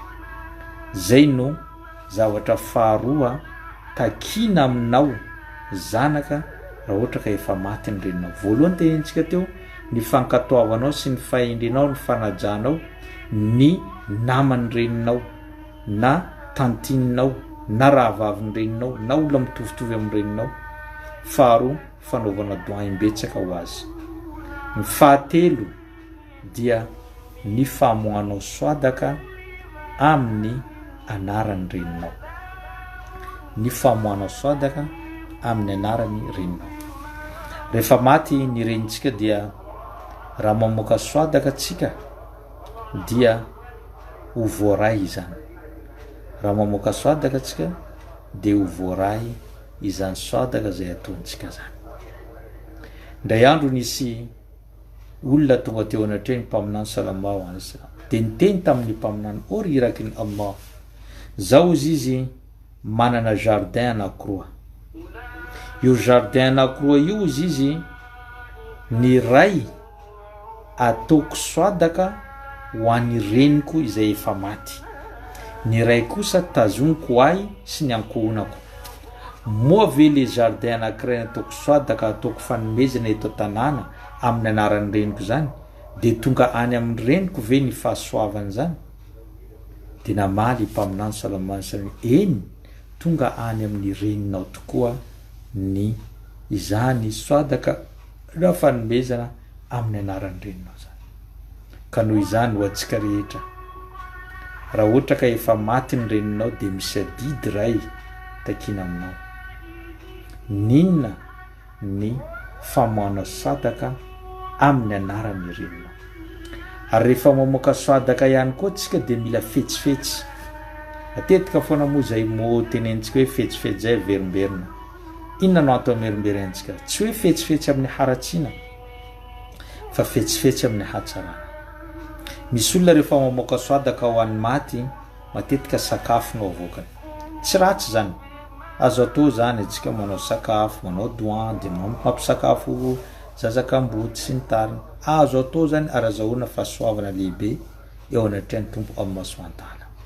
Saingy raha tena fetsy atsika dia mba zavatra maharitra no ataontsika soadaka amin'ny anaran'ny renitsika zay efa maty. Inona zavatra maharitra? Raha ohatra ka misy possibilité ianao, raha misy possibilité ianao dia manamboara vovo amin'ny toerana mijaly rano ho an'ny tanàna iny amin'ny anaran'ny mamanao. Raha misy possibilité, averiko indray mandeha, raha misy possibilité dia ataovy zay zavatra zay.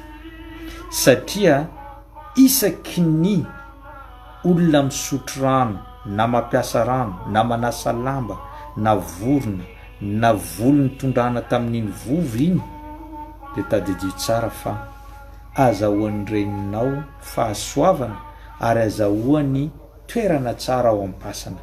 Iadana izy ao am-pasana satria isaka ny olona manovo rano na misotro rano misaotra ny tombo zanahary dia milatsaka any amin'ny balansy ny hatsarany izany rehetrarehetra zany.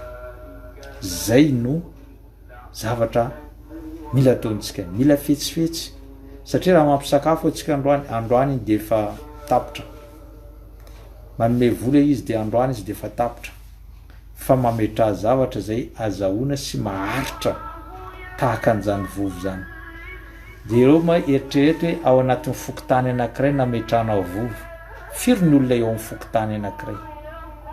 Mety misy olona ataontsika hoe 10 farafahakeliny, 10 zany amin'ny fokotany lehibe anankiray, olona 10.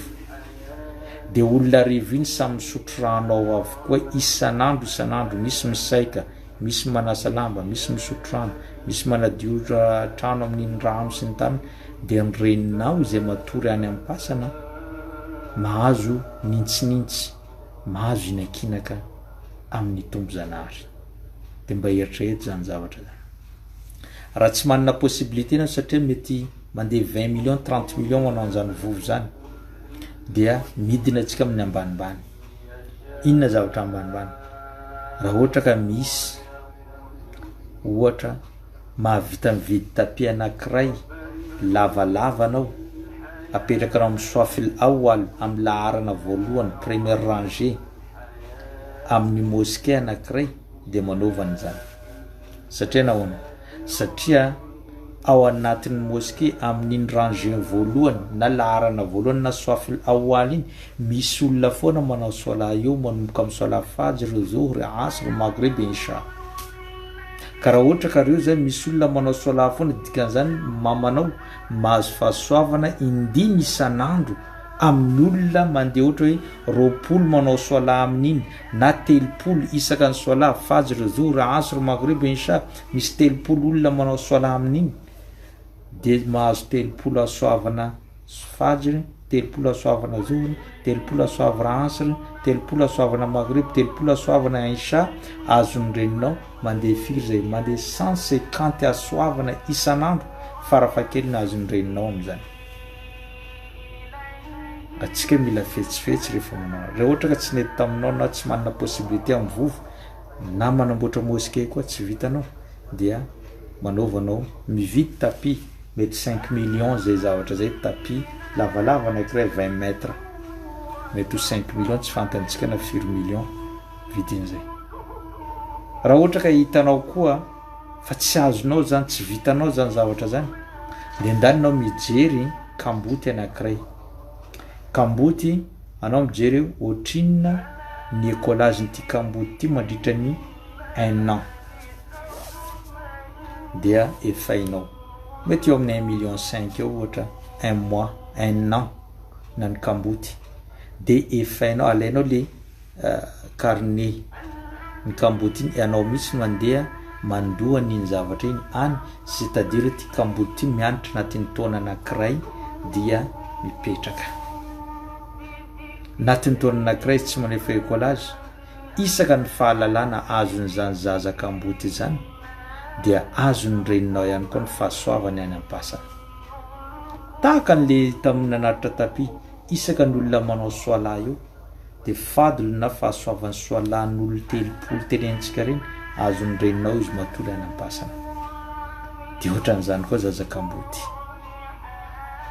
efao ny écolage atsika atoato ho avy ninona mozy ty fidiram-pianatra atsika zao ho vacances fa rehefa ho avy après 2 mois 3 mois fidiram-pianatra tokony atsika rehetrarehetra mandray na 500 000 na 200 000 hanome an'ireny zavatra reny zay ry tiantsika kapitainy hoe rehefa maty ny reninao dia soadaka anisany raha afaka atao ihany koa ty ho an'izay misy moyen raha ohatra ka reninao na papanao mbola tsy navita haditra ka efa maty afaka mikarama olona anao ampanovinao an'izany haditra zany par exemple zaho zao efa nanao haditra alhamdulillah ka raha ohatra ka anao zany manana ray aman-dreny na reny efa maty nefa tianao ny ampanao haditra azy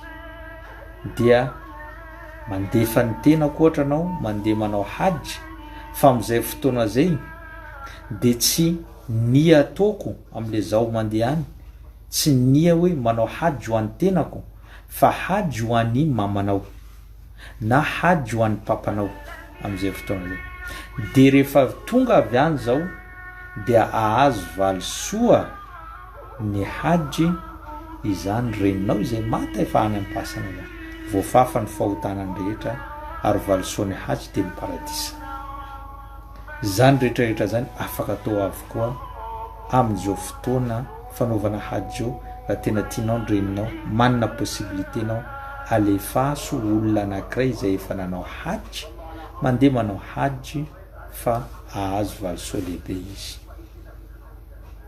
raha ohatra ka tsy mety aminao koa zay na tsisy possibilité nao dia mbola ho avy indray tsika atsika zao ankatoko ny Eid al-Adha amin'ny Eid al-Adha dia misy sorona zay ataontsika efa niresantsika teto foana zay misy sorona zay ataontsika ireo sorona io zany dia afaka ataonao ihany koa amin'ny anarany reninao izay efa maty hoe zao anao sorona 1,5 million 2 million ondry anankiray dia atao sorona amin'ny anarany renao dia izy efa maty any amin'ny pasana mahazo valosoan'le isaky ny volovolo tenentsika teto iny mahazo valosoa lehibe zany azo ny reninao zay efa maty any ka ho anao raha tsy nanana 100 million anaovana hajy tsy nanana 150 million anamboarana mosquée tsy nanana 30 million anao anamboarana vovo any reninao zay efa maty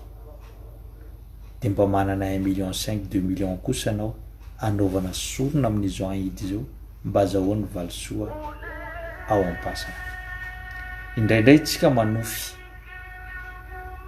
hoe mahita olona efa maty dia malahelo izy na mohatra mitomany izy na mandeha amin'ny toerana malomaloka izy amin'ny toerana maizmaizina izy amin'izay fotoana zay tadidio tsara fa iny olona iny mangataka soadaka aminao fa somary sarotsarotra ny toerana zay misy azy any am-pasana ary zay ny nivoahany taminao amin'ny alalan'ny nofy ary matoa ianao no nisafidiny voany fa tsy olo-kafa dia ianao no fantany mety ahavita azo ny antoka ahavita ny zavatra zay tadiavina averiko fanondroany indraindray tsika manofy renitsika efa maty na papantsika efa maty na tontontsika na zamantsika na namantsika efa maty fa izy efa maty iny dia inona zavatra zay mandalo hitantsika izy ohatrany hoe amin'ny toerana maizimaizina na malimalahelo na somary matahotahotra ohatrohatran'izay fahitantsika anazy amin'izay fotoana zay mila fantatra ao fa matonao ny voany dia ianao no mety ahatateraka ny zavatra ilainy inona zavatra ilainy mila doin izy ary mila soadaka avy aminao mba ahafany mipetraka sy mahazo toerana tsara ao anatin'izany paradisa izany na ao am-pasana zany mialohany any amin'ny paradisa matonao ny voany dia ianao mety ahavitana ka ho antsika amin'izao fotoana zao ankatoko ny Eid al-Adha araka amin'ny voalazantsika dia afaka manao an'izany karazana doin na sorona amin'ny anaran'ny renitsika zay efa maty tsika ary teneniko ihany koa tsika rehefa mila manao fetsifetsy satria tsika teto ny teny ho anareo any amin'ny France ho anareo any amin'ny Mayotte ho anareo any La Réunion ho anareo any any Europe any Ameriky tsy haiko Japon tsy haiko aiza mety ho lavalavitra mety hoe lafilafo raha any amin'ny France zao mety hoe 400 € ny ondry anankiray any La Réunion koa ohatrohatran'izay 400 € ny ondry anankiray eto Madagasikara nefa 100 € fotsiny no efa vitanao manao an'izany sorona zany ho andray aman-dreninao dia alefaso aty Madagasikara manao azy fa tsy any satria mitovy ihany any lafo fa kosa aty moramora nefa ny raha ihany ny zavatra atao dia ny sorona dia manovanao sorona ho andray aman-drenina zay no ataontsika amin'ity Eid al-Adha ity ary zay ihany koa no inona mozy ity na marana ity resaka antsika mahakasika ny ray reny ity tadidio tsara fa araka amin'ny voalazantsika teo amin'ireo teboka anakefatra ireny voalohany lanjany reny eo anatrin'ny finoana islam